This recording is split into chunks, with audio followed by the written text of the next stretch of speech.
우리 주님의 은총과 평화가 여러분 모두에게 넘쳐나시기를 간절히 기원드립니다. 인간의 죄성이 가장 적나라하게 드러난 그 곳, 바로 그 골고다 언덕에서 예수님은 그 가운데 마침내 십자가에 달리셨던 것을 우리는 보았습니다. 하지만 예수님이 십자가에 달리신 그 제3시라고 하는 시간은 예수님의 그 십자가가 바로 그 가장 절박한 절망적인 인간의 절망을 뚫어내는 구원의 십자가로 섰다라고 하는 것을 우리들에게 보여주었습니다. 십자가형은 사람이 서서히 죽어가는 그런 가장 끔찍한 형벌이기에 건장한 사람의 경우에는 이 십자가에 달려서 3, 4일을 죽음의 공포 속에서 죽음을 기다리는 시간을 가진다고 합니다. 또 어떤 사람들은 일주일이 넘는 시간, 또 어떤 사람들은 보름간이나 그 십자가에 달려서 서서히 죽어가는 그런 시간을 가지는 끔찍한 형벌이라고 합니다. 하지만 예수님은 이 십자가에 달리신 지 6시간 만에 운명하셨습니다. 그만큼 예수님의 체력이 고갈되고 지친 상태였음을 우리에게 알려주고 있습니다. 하지만 예수님이 이렇게 6시간 만에 죽으신 것은 단순히 이 육체적 고통만은 아니었다라고 하는 것을 우리는 본문의 증언을 통해서 알게 됩니다. 예수님에게 더 큰 고통은 단순히 육체적인 고통을 넘어서서 영적인 버림받은 자로서의 그 절망감, 바로 그것이 오히려 더 큰 것이었다는 것을 우리는 알게 됩니다. 예수님이 외치신 한마디 엘로이 엘로이 레마 사박타니라고 하는 이 외침 속에서 버림받은 자의 절망과 절규, 그것이 고스란히 담겨 있습니다. 예수님이 십자가 위에서 하나님의 어린 양으로 세상의 모든 죄와 형벌을 대신 다 짊어지고 받으셨습니다. 그리고 그것을 제6시부터 제9시까지 덮인 어두움이 바로 그 시간이 심판의 시간이었고 형벌의 시간이었다라고 하는 것을 우리들에게 보여주고 있습니다. 묵시론적으로 어둠이라고 하는 것은 단순히 그냥 어떤 계기 일시기 그 순간에 어떻게 때마침 일어났다 이런 이야기가 아니라 그 자체가 바로 이 형벌과 심판의 때임을 상징하는 것이다 라고 이야기를 했습니다. 그래서 선지자들의 예언이나 혹은 예수님의 그 종말에 대한 비유 속에서도 하나님의 심판의 때는 항상 해와 달과 별이 그 빛을 잃어버리는 어둠과 함께 임한다라고 하는 것을 우리에게 보여주고 있습니다. 예수님이 십자가에 달려 마지막 고통을 받던 제6시에서 9시까지 그 어둠이 임했던 것이지요. 즉 그것은 단순한 어둠의 시간이 아니라 예수님이 하나님으로부터 철저히 심판과 형벌을 받으시는 시간이었다. 의인이신 예수님이 한 번도 죄인이셨던 적이 없던 분이 세상의 모든 죄와 짐을 대신 지시고 대신 하나님의 심판과 형벌을 감당하고 계셨던 것입니다. 그러니 그 절망감이라고 하는 것은 얼마나 크고 깊은 것이었을까요? 그때 주님은 얼마나 힘들고 괴로웠을까요? 그래서 마가는 그 고통의 크기를 더 이상 말로 표현할 수 없어서 예수님의 마지막 운명의 장면을 크게 소리 지르고 숨지셨다라고 그렇게 표현을 해주고 있습니다. 이 절규는 한 번도 경험하지 못했던 극심한 육체적 고통으로 인한 절규요. 의인이신 주님이 하나님 앞에서 죄인으로 정죄받은 그 절규요. 하나님의 무자비한 심판으로 인한 참 절망과 절규요. 태초부터 함께 하셨던 성부 하나님으로부터 한 번도 죄인이셨던 분이 적이 없으신 분이 죄인으로 심판받아 죽음에 이르게 되는 버림받은 바로 고통의 절규였습니다. 그러니 그 절규를 어떻게 말로 표현하겠습니까? 그저 한마디의 외침, 인간의 언어를 넘어선 외침, 바로 그것이 예수님의 고통의 크기를 우리들에게 보여주고 있는 것입니다. 주님은 십자가 위에서 점점 더 심해지는 육체적 고통과 서서히 다가오는 죽음에 대한 공포와 두려움과 사람들의 그 조롱을 넘어서 주님이 십자가 위에서 가장 크고 힘들었던 것은 가장 주님이 신뢰했던 하나님 아버지로부터 버림받은 자로서의 고독과 절망과 그 속에서 죽음에 이르는 바로 그 시간이었던 것입니다. 키에르케고르는 바로 이 절망이야말로 인간이 죽음에 이르는 병이다 라고 해서 이 절망이야말로 인간에게 가장 깊은 근본적 질병이라고 하는 것을 우리들에게 말해주고 있습니다. 그런데 바로 우리 주님이 죽음에 이를 수밖에 없는 그 바로 이 절망의 병에 걸린 인간의 그 모든 인간을 대신해서 그 모든 고통을 대신 당하시며 당신이 절망하며 절규하시는 것입니다. 그러니 주님은 십자가에서 하나님 아버지로부터 버림받아 마지막 피 한 방울, 마지막 땀 한 방울, 마지막 숨결까지 다 쥐어짜며 세상의 죄와 형벌을 대신 지는 절망 속에서 절규하면서 지쳐서 일찍 숨지셨던 것입니다. 여러분, 우리는 이 장면을 보면서 한번 물어봅시다.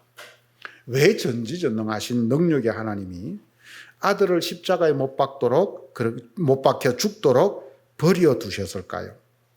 이 일을 통해서 일어난 일, 하나님의 계획은 도대체 무엇이었을까요? 그 일이 얼마나 중요한 일이었기에 하나님이 가장 사랑하는 그 아들을 십자가에서 형벌과 심판의 대상으로 두게 하셨을까요? 우리는 이 예수님의 십자가의 죽음과 그 복음을 믿는 자라고 한다면 우리는 단순히 예수님이 우리의 죄를 위해서 십자가에 못 박혀 죽으셨다라고 하는 이 도식이 아니라 그 도식을 넘어서서 이 십자가 사건이 무엇이고 이 십자가 사건을 통해서 일어난 하나님의 계획과 일이 무엇인지를 우리는 바로 그 더욱더 온전히 알아갈 수 있어야 하는 것입니다. 오늘 본문은 예수님이 십자가에 죽으시자 일어난 가장 상징적인 사건 하나를 우리에게 그래서 보여주고 있습니다. 37절과 8절을 함께 읽어봅시다. 예수께서 큰 소리를 지르시고 숨지시니라. 이에 까지 찢어져 둘이 되니라. 예수님이 십자가에 못 박혀 죽으셨던 것은 우리가 잘 알듯이 골고다 언덕이었습니다. 그런데 예수님이 골고다 언덕 위에서 그 십자가에서 운명하시자 숨지시자 떨어져 있던 예루살렘 성전의 성소의 휘장이 찢어졌다라고 하는 것입니다. 여러분, 왜 성소의 휘장이 찢어진 것일까요? 여기서 성소의 휘장은 예루살렘 성전 안에 성소와 지성소로 그 성전 안은 구분되어 있는데 그 성소와 지성소를 구분하던 일종의 가림막이었습니다. 예루살렘 성전의 내부는 성소와 지성소로 구분되어 있어서 지성소는 하나님의 임재를 상징하는 곳, 그리고 성소는 그곳에 들어가기 위해 준비하는 곳, 그러한 곳이었습니다. 그중 이 지성소는 하나님의 영광스럽고 가장 거룩한 임재가 있는 곳이었기에 그 임재를 상징하는 법궤와 그것을 감싸고 있는 그룹들, 즉 천사의 날개로 덮여 있는 곳이었습니다. 이곳은 하나님이 임재해 있는 거룩한 곳이기에 성소와 구분되어서 휘장으로 그것이 막혀 있었던 것이지요. 그리고 그곳은 대제사장만이 오직 1년에 그것도 한 번 대속죄일에 모든 백성들의 죄를 대신하기 위해서 염소나 송아지 또는 양의 피를 갖고 들어가서 속죄함을 받는 바로 그러한 곳이었습니다. 그만큼 거룩하고 그만큼 들어가기 어려운 그런 곳이었다는 이야기죠. 이 부분을 바로 히브리서 9장 7절 말씀은 이렇게 말해줍니다. 오직 둘째 장막, 즉 지성소는 대제사장이 홀로 1년에 한 번 들어가되 자기와 백성의 허물을 위하여 드리는 피 없이는 하지 아니하나니 라고 말합니다. 지성소와 성소는 구분되어서 대제사장조차도 1년에 한 번, 그것도 염소나 송아지와 같은 희생제물의 속죄의 피가 없이는 들어갈 수 없는 그런 거룩하고 거룩한 장소였습니다. 그런데 예수님이 십자가에 숨을 거두시자 바로 그 성소의 휘장이 찢어져 버리고 만 것입니다. 즉 성소와 지성소의 구분이 사라진 것입니다. 이것을 히브리서 기자는 이어지는 12절 말씀에서 이렇게 말합니다. 염소와 송아지의 피로 하지 아니하고 오직 자기의 피로 영원한 속죄를 이루사 단번에 성소에 들어가셨느니라. 예수님이 십자가에 죽으셨다는 것은 예수님이 바로 대속 제물이 되셔서 심판을 받으시고 당신의 피 흘림으로 우리의 죄를 씻어 주셨다라고 하는 것입니다. 그랬더니 그 피로 인해서 단번에 그리고 영원한 속죄가 우리에게 이루어졌다라고 하는 이야기죠. 그래서 이 성소와 지성소, 거룩과 이 속죄를 구분하는 이 성소와 지성소의 모든 구분이 사라져 버렸습니다. 우리는 대제사장만이 들어가는 이 지성소를 이제는 예수의 보혈로 누구나가 나아가는 은총을 입게 된 것입니다. 그러므로 예수의 죽으심으로 성소와 지성소의 휘장이 찢어졌다는 보도는 우리들에게 크게 두 가지의 의미를 던져주고 있습니다. 첫째, 예수님의 죽음으로 이제 성전의 종교적 의미가 끝났다라고 하는 것입니다. 즉, 새 시대가 열렸다라고 하는 것을 알려주는 그 소식을 이 성소의 휘장이 찢어지는 것을 통해서 우리에게 보여주는 것입니다. 이런 해석은 지금 우리가 왜 구약의 제사를 지금은 더 이상 드리지 않는가라고 하는 것에 대한 해답입니다. 이제는 더 이상 염소와 송아지의 피로 드리던 제사가 필요 없게 되었습니다. 왜냐하면 예수께서 십자가에서 죽으시며 흘리신 그 보혈의 피가 하나님 앞에서 완전하고 영원한 바로 속죄의 그 대속물이 되었기 때문입니다. 이것을 히브리서 기자는 9장 25절 26절 말씀 속에서 이렇게 말합니다. 대제사장이 해마다 다른 것의 피로서 성소에 들어가는 것 같이 자주 자기를 드리려고 아니하실지니 그리하면 그가 세상을 창조한 때부터 자주 고난을 받았어야 할 것이로되 이제 자기를 단번에 제물로 드려 죄를 없이 하시려고 세상 끝에 나타나셨느니라. 예수께서 성전을 청결하게 하시면서 이 성전을 헐라 내가 사흘 만에 짓겠다 라고 약속하셨던 것은 바로 이런 의미입니다. 즉 성전의 건물의 문제가 아니었다는 이야기죠. 대제사장의 뜰에서부터 신문을 받으시면서 골고다의 언덕에 이르기까지 사람들로부터 주님이 조롱당하고 비난받았던 핵심은 바로 이 성전을 사흘 만에 짓겠다라고 하는 그 이야기였습니다. 그들은 예수님을 향해서 성전을 사흘 만에 짓는다는 자여 한번 그 성전을 지어봐라. 내 자신부터 한번 구원을 해봐라 라고 그렇게 주님을 조롱했지요. 그들은 왜 이것을 조롱의 대상으로 삼았을까요? 지금 예루살렘 성전은 헤롯 대왕이 유대인들의 그 환심을 얻고자 시작한 스룹바벨 성전의 대대적인 중건 공사가 진행되고 있는 곳이었습니다. 얼마나 진행되고 있었냐면 50년 동안 진행되고 있었고 앞으로 30년을 더 진행해야만이 그 중건 작업이 완성되는 바로 그런 어마어마한 위용을 자랑하는 곳이었습니다. 그런데 수백 년을 버텨온 성전 그리고 수십 년을 다시 그 중건하고 있는데 그것을 아직도 완성하지 못한 그 성전을 이 성전을 헐어봐라 내가 사흘 만에 짓겠다라고 하는 것은 당연히 불가능하다라고 그들은 여겼기 때문입니다. 예수님의 말씀했듯이 그들이 이해한 것과 같다면 즉 그 성전을 얻고 새로운 성전을 그 건물을 짓는 것이다 라고 한다면 그것은 불가능한 일이 분명합니다. 하지만 예수님이 말씀하신 성전은 더 이상 장소로서의 성전이 아니었습니다. 예루살렘 지성소에만 머물러 있는 그런 성전이 아니었습니다. 그래서 성소와 지성소의 구분을 짓는 이 성소의 휘장이 위에서부터 아래로 찢어졌다라고 하는 것은 이제 이 장소로서의 성전 시대가 끝이 났다. 바로 그 종언을 고하는 것이었습니다. 지성소가 없는 성전, 그곳은 더 이상 성전이 아니었기 때문입니다. 예수님이 말씀하신 새로운 성전은 십자가에서 죽으신 예수님이 사흘 만에 부활하심으로 그것을 더 이상 이 땅의 장소 위에 어떤 터전 위에 짓는 성전이 아니라 바로 우리 안에 완성하신 새로운 성전이었습니다. 그래서 바울은 고린도전서 3장 16절에서 우리들에게 이렇게 말씀하지요. 너희가 하나님의 성전인 것과 하나님의 성령이 너희 안에 거하시는 것을 알지 못하느냐 라고 말합니다. 즉 너희가 성전이다 이 이야기죠. 예수님은 십자가에 못 박혀 죽으시며 그곳에서 마침내 이 성소의 휘장을 위에서부터 아래로 찢어버리심으로써 장소로서의 그 성전의 시대를 끝내고 있습니다. 그리고 새로운 성전의 시대를 여셨습니다. 그것이 바로 우리 자신들인 것입니다. 어마어마한 혁명이지요.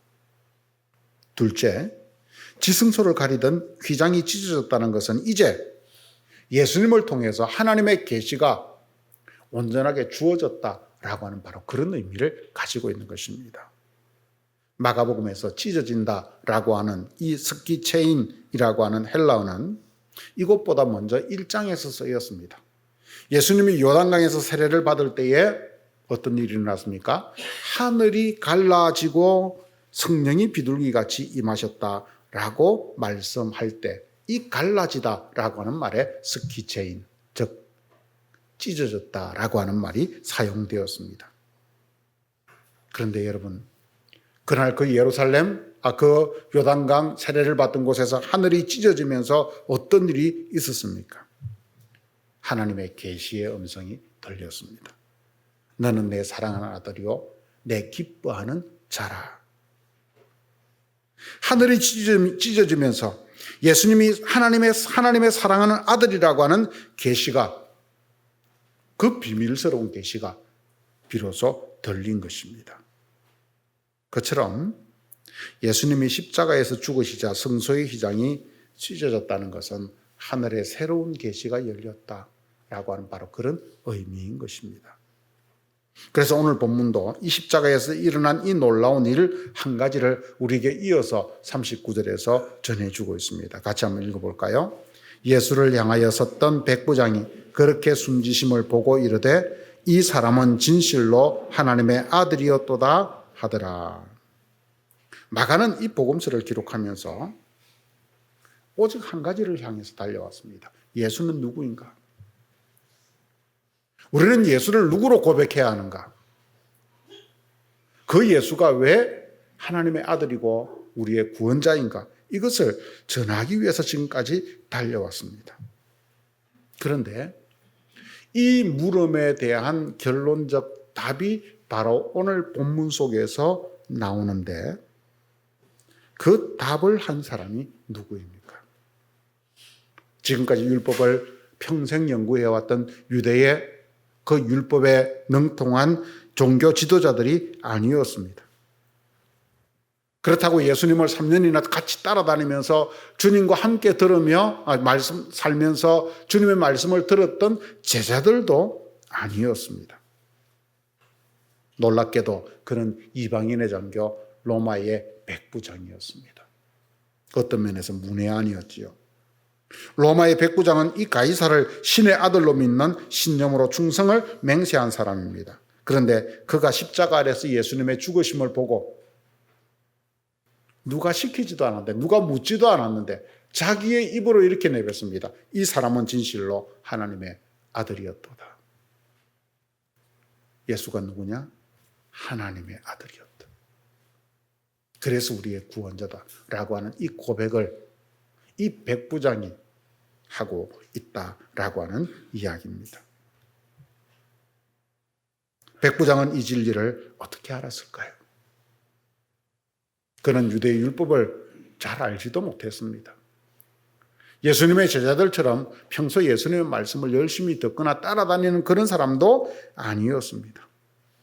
단지 그는 그날 그 십자가 아래에서 십자가 사건을 목격하고 그 십자가를 통해서 예수를 보았기 때문입니다. 다시 말해서 성소의 휘장이 찢어지며 열린 하나님의 계시를 그는 십자가를 통해서 바로 보았던 것입니다. 그것이 바로 이는 진실로 하나님의 아들이었다라고 하는 깊은 깨달음의 그런 고백이었던 것입니다. 이처럼 여러분, 예수님이 바로 하나님의 완전한 계시입니다. 예수님으로 인해서 우리는 마침내 하나님이 누구인지를 정확하게 알게 된 것입니다. 그래서 구약과 신약이 나뉘고 구약과 신약에서 하나님에 대한 고백이 다를 수밖에 없게 된 것입니다.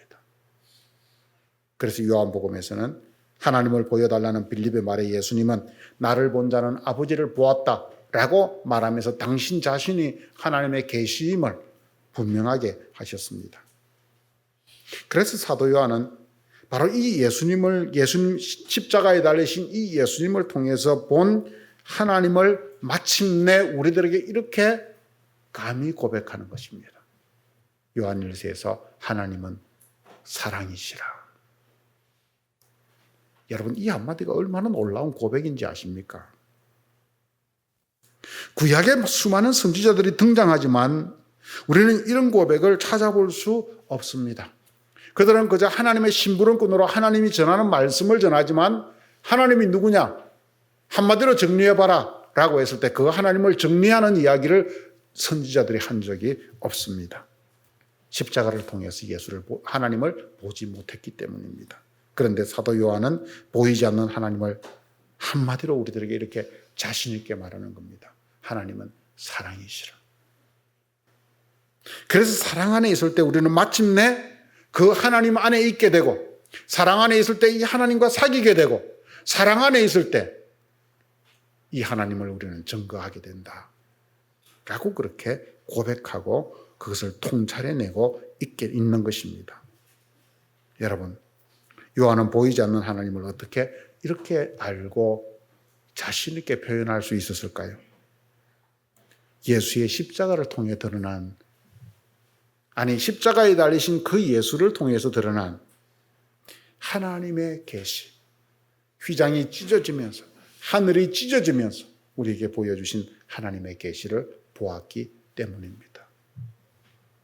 그래서 십자가 복음을 믿는 사람들은 누구든지 바로 이 하늘의 계시를 바라보고 새로운 계시, 예수를 통해서 주신 이 계시를 바라보고 살아가는 새 신앙의 사람들인 것입니다.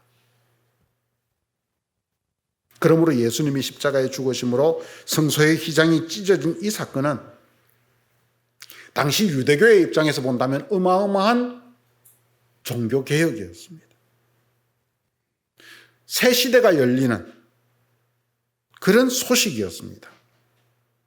예수님이 생전에 행하셨던 청결 정도가 아니라 아예 그 성소로서의 이 장소로서의 그 성전의 시대가 완전히 끝이 나고 우리 모두가 하나님의 성전이라고 하는 새로운 시대가 열렸기 때문입니다.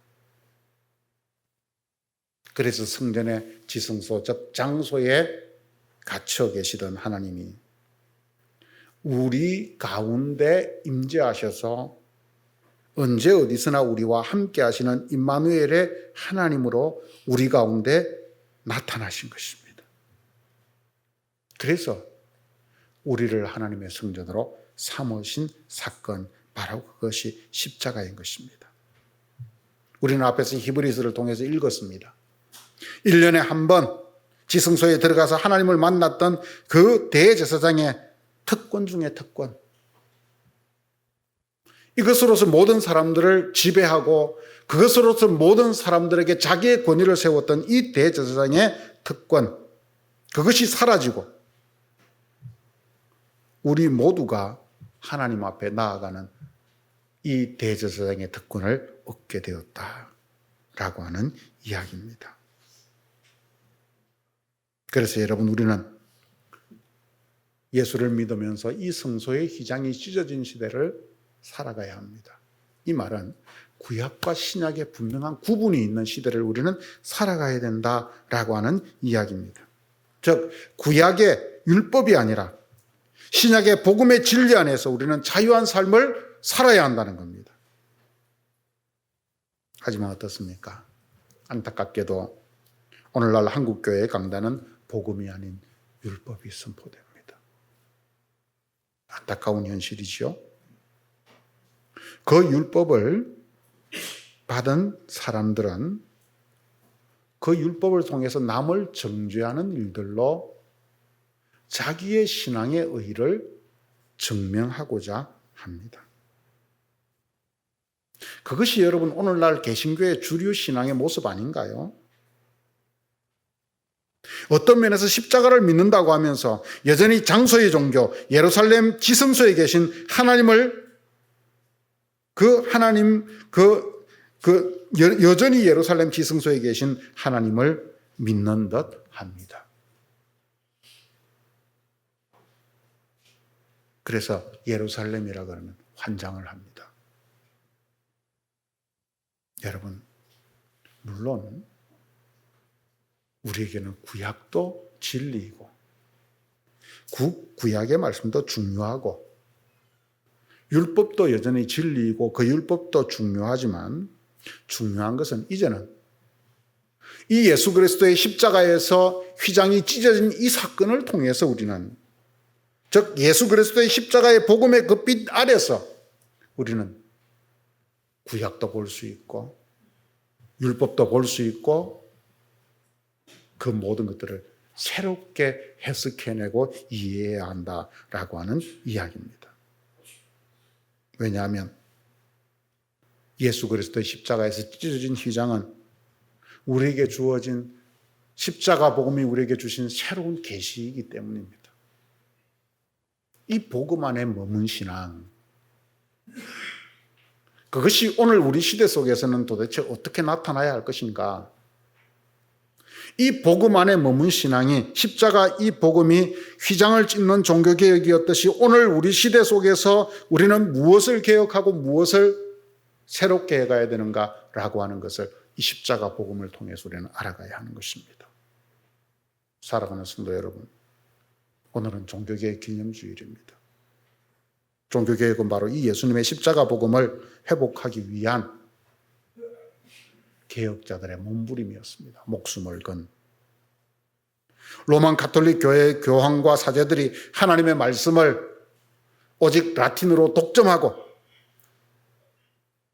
죄사함의 능력을 독점하고 면죄부를 통해서 천국 가는 티켓마저 그들이 독점하여 팔던 어두웠던 시절, 교회는 다시 예루살렘 성전처럼 웅장한 성당 건축에 모든 것을 쏟아부으며 장소의 종교로 다시 전락해 있었습니다.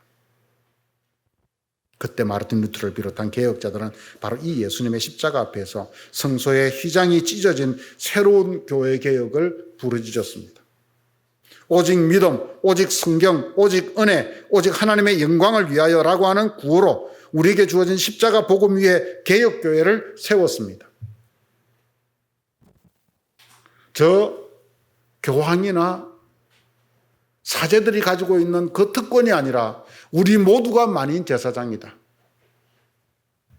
휘장이 찢어진 그 사건을 통해서 우리 모두가 만인 제사장이다. 이것이 복음이다 라고 하는 것을 그들은 외쳤습니다. 하지만 어떻습니까? 오늘 한국교회는 다시 이 십자가 능력으로 찢어진 휘장을 외면하고 다시 장소의 종교, 율법의 종교로 전락되고 있지 않은지 우리는 물어봐야 합니다.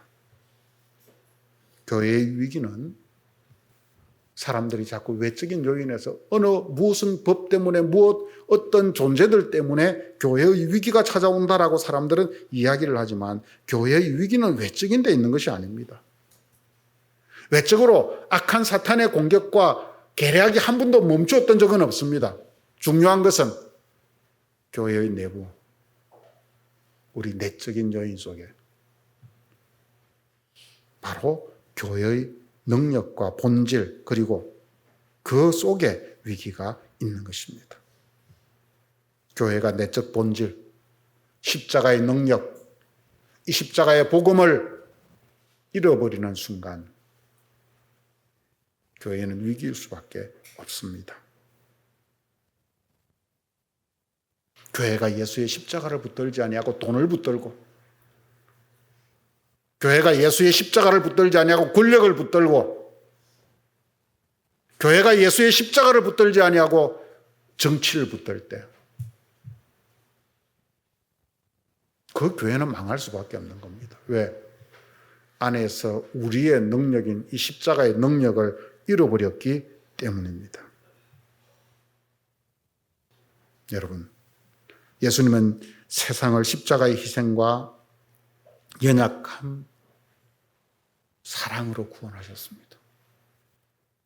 지난주에 말씀드렸지 않습니까? 하나님의 구원은 능력으로 나타나는 것이 아니고 연약함으로 나타났다. 십자가 죽음으로 나타났다. 아들을 버리는 것으로 나타났다. 그래서 무능함으로 나타났다. 무엇을 말해줍니까? 십자가 복음은 사랑으로 나타났다. 오직 사랑의 힘이다. 바로 이 이야기입니다. 그러므로 우리는 이때 우리에게 필요한 것은 우리가 십자가 능력으로 찢어진 휘장을 바라보면서 그 사랑의 자리로 더 가까이 나아가야 합니다. 교회가 사랑에 빠지지 아니하고 혐오에 빠지기 시작하면 이거는 걷잡을 수 없는 겁니다. 교회가 사랑으로 교회를 지키고 사람의 생명을 구하려고 해야지 혐오로 교회를 지키려고 한다면 도대체 칼과 무기로 교회 자기를 지키겠다는 일반적인 전쟁과 무슨 다른 논리를 가지고 있습니까? 사랑하는 성도 여러분, 우리는 정말 이러한 때에 다시 한번 그래서 예수의 십자가 아래 엎드려야 됩니다. 거기에서 하늘이 찢어지며 내려오는 진정한 하나님의 음성을 들어봅시다. 그리고 이 십자가의 복음으로 사랑이신 하나님 앞에 우리도 서로 사랑하는 일을 통해서 하나님 안에 거하고, 서로 사랑하는 일을 통해서 하나님이 사랑임을 증거하고, 서로 사랑하는 일을 통해서 믿지 않는 이들에게 복음을 전할 수 있는 이들. 그것이 바로 우리가 믿는 십자가의 복음의 핵심 아닙니까? 바로 이 십자가의 복음을 그래서 오늘 우리가 다시 한번 붙잡고,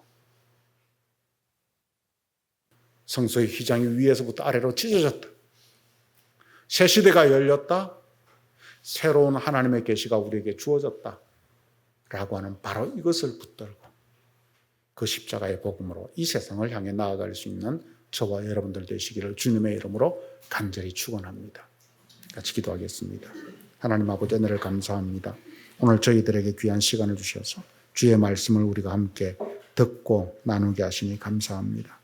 오늘도 이 말씀을 통해서 우리 자신들의 모습을 돌아봅니다. 아버지를 긍휼히 여겨 주시옵소서.